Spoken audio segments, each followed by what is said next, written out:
7 Strange Questions That Help You Find Your Life Purpose by Manson. One day, when my brother was 18, he waltzed into the living room and proudly announced to my mother and me that one day he was going to be a senator. My mom probably gave him the "that's nice, dear" treatment, while I'm sure I was distracted by a bowl of Cheerios or something. But for 15 years, this purpose informed all of my brother's life decisions: what he studied in school, where he chose to live, who he connected with, and even what he did with many of his vacations and weekends. And now, after almost half a lifetime of work later, he's the chairman of a major political party in his city and the youngest judge in the state. In the next few years, he hopes to run for office for the first time. Don't get me wrong, my brother is a freak. This basically never happens. Most of us have no clue what we want to do with our lives, even after we finish school, even after we get a job, even after we're making money. Between ages 18 and 25, I changed career aspirations more often than I changed my underwear. And even after I had a business, it wasn't until I was 28 that I clearly defined what I wanted for my life. Chances are you're more like me and have no clue what you want to do. It's a struggle almost every adult goes through. What do I want to do with my life? What am I passionate about? What do I not suck at? I often receive emails from people in their 40s and 50s who still have no clue what they want to do with themselves. Part of the problem is the concept of life purpose itself. The idea that we were each born for some higher purpose, and it's now our cosmic mission to find it. This is the same kind of shitty logic used to justify things like spirit crystals or that your lucky number is 34, but only on Tuesdays or during full moons. Here's the truth. We exist on this earth for some undetermined period of time. During that time, we do things. Some of these things are important. Some of them are unimportant. And those important things give our lives meaning and happiness. The unimportant ones basically just kill time. So when people say, "What should I do with my life?" or "What is my life purpose?" what they're actually asking is, "What can I do with my time that is important?" This is an infinitely better question to ask. It's far more manageable, and it doesn't have all of the ridiculous baggage that the life purpose question does. There's no reason for you to be contemplating the cosmic significance of your life while sitting on your couch all day eating Doritos. Rather, you should be getting off your ass and discovering what feels important to you. One of the most common email questions I get is people asking me what they should do with their lives, what their life purpose is. This is an impossible question for me to answer. After all, for all I know, this person is really into knitting sweaters for kittens or filming gay bondage porn in their basement. I have no clue. Who am I to say what's right or what's important to them? But after some research, I have put together a series of questions to help you figure out for yourself what is important to you and what can add more meaning to your life. These questions are by no means exhaustive or definitive. In fact, they're a little bit ridiculous. But I made them that way because discovering purpose in our lives should be something that's fun and interesting, not a chore. Number 1. What's your favorite flavor of shit sandwich, and does it come with an olive? Ah, yes, the all-important question. What flavor of shit sandwich would you like to eat? Because here's the sticky little truth about life that they don't tell you at high school pep rallies. Everything sucks, some of the time. Now, that probably sounds incredibly pessimistic of me. And you may be thinking, hey, Mr. Manson, turn that frown upside down. But I actually think this is a liberating idea. Everything involves sacrifice. Everything includes some sort of cost. Nothing is pleasurable or uplifting all of the time. So the question becomes, what struggle or sacrifice are you willing to tolerate? Ultimately, what determines our ability to stick with something we care about is our ability to handle the rough patches and ride out the inevitable rotten days. If you want to be a brilliant tech entrepreneur, but you can't handle failure, then you're not going to make it far. If you want to be a professional artist, but you aren't willing to see your work rejected hundreds, if not thousands of times, then you're done before you start. If you want to be a hotshot court lawyer, but can't stand the 80-hour work weeks, then I've got bad news for you. What unpleasant experiences are you able to handle? Are you able to stay up all night coding? Are you able to put off starting a family for 10 years?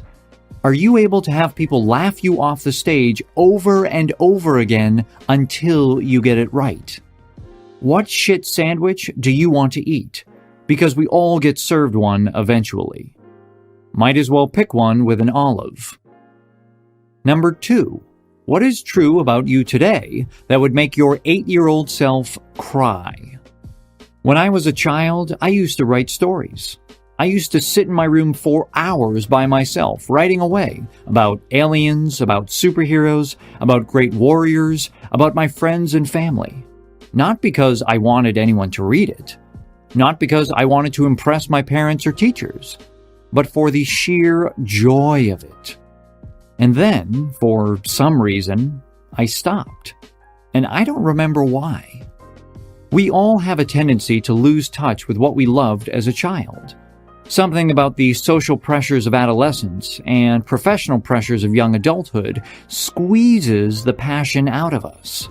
We're taught that the only reason to do something is if we are somehow rewarded for it. It wasn't until I was in my mid-20s that I rediscovered how much I loved writing. And it wasn't until I started my business that I remembered how much I enjoyed building websites, something I did in my early teens just for fun. The funny thing, though, is that if my 8-year-old self had asked my 20-year-old self, "Why don't you write anymore?"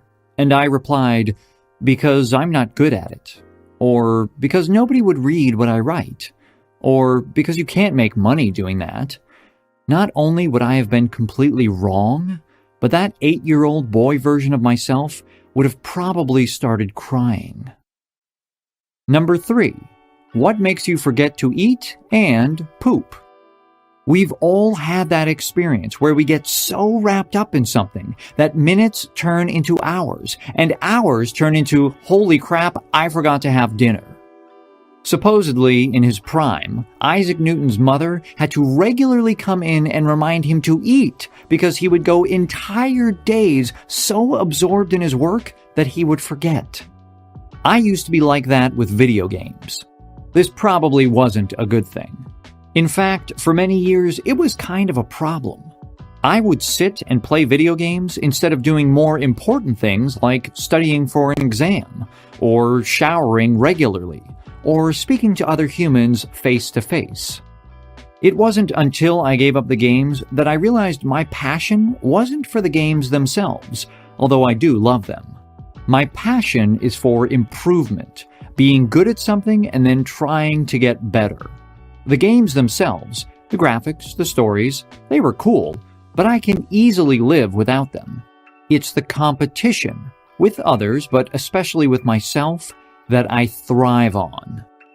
And when I applied that obsessiveness for improvement and self-competition to an internet business and to my writing, well, things took off in a big way. Maybe for you, it's something else. Maybe it's organizing things efficiently, or getting lost in a fantasy world, or teaching somebody something, or solving technical problems. Whatever it is, don't just look at the activities that keep you up all night, but look at the cognitive principles behind those activities that enthrall you, because they can easily be applied elsewhere. Number 4. How can you better embarrass yourself? Before you are able to be good at something and do something important, you must first suck at something and have no clue what you're doing. That's pretty obvious.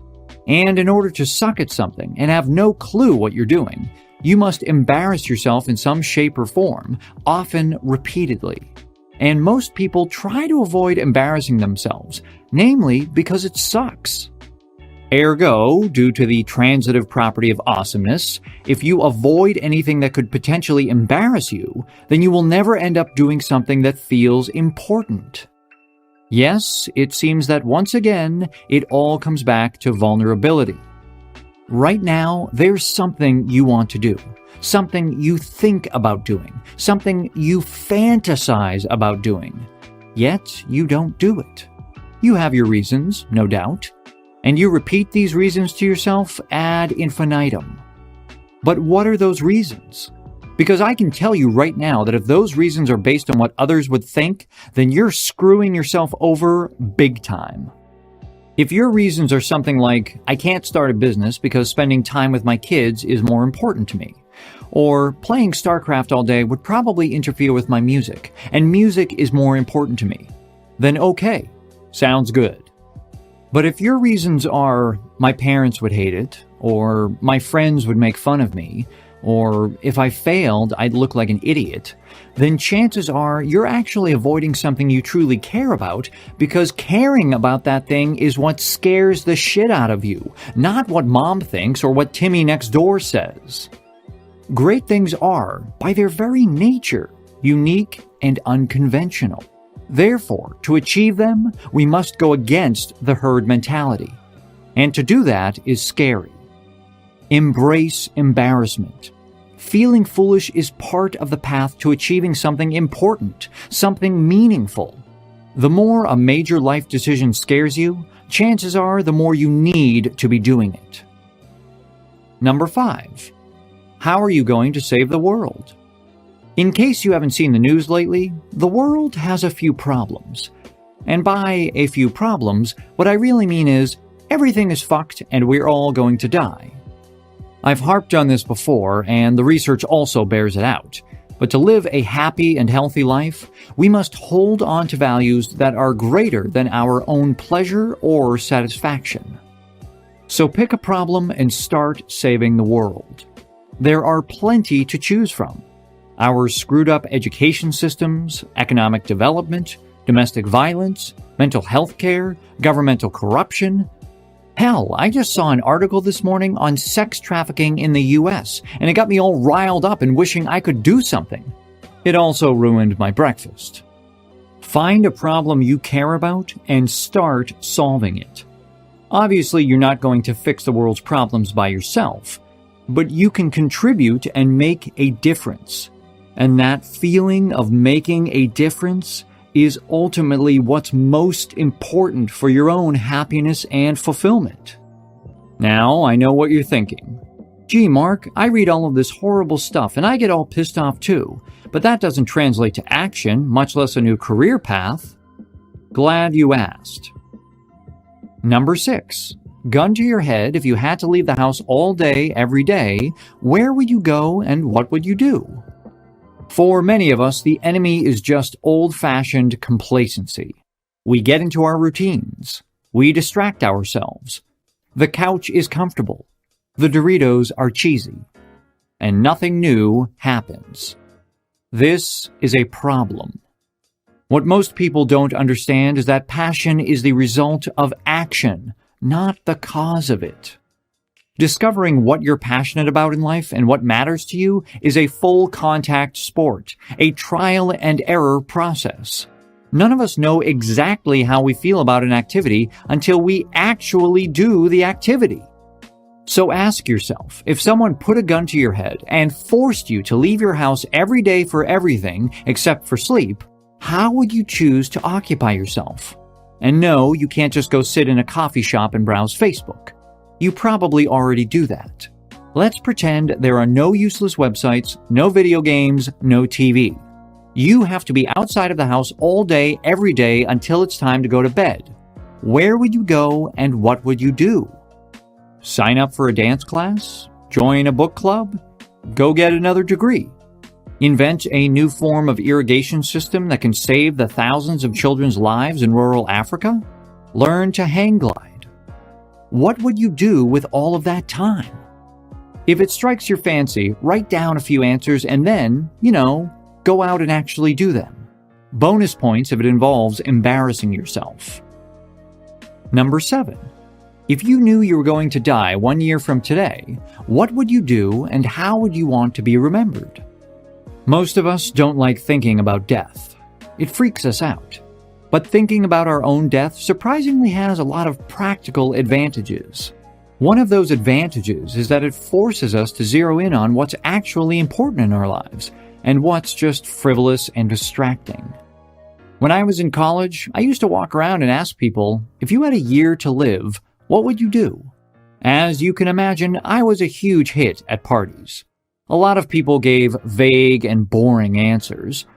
A few drinks were nearly spit on me. But it did cause people to really think about their lives in a different way and reevaluate what their priorities were. What is your legacy going to be?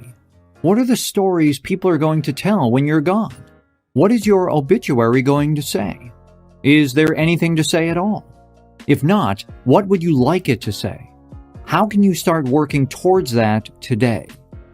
And again, if you fantasize about your obituary saying a bunch of badass shit that impresses a bunch of random other people, then again, you're failing here. When people feel like they have no sense of direction, no purpose in their life, it's because they don't know what's important to them. They don't know what their values are. And when you don't know what your values are, then you're essentially taking on other people's values and living other people's priorities instead of your own. This is a one-way ticket to unhealthy relationships and eventual misery. Discovering one's purpose in life essentially boils down to finding those 1 or 2 things that are bigger than yourself and bigger than those around you. And to find them, you must get off your couch and act, and take the time to think beyond yourself, to think greater than yourself, and paradoxically, to imagine a world without yourself. To see a picture of a shit sandwich with an olive and to read the footnotes for this article, go to markmanson.net/life-purpose.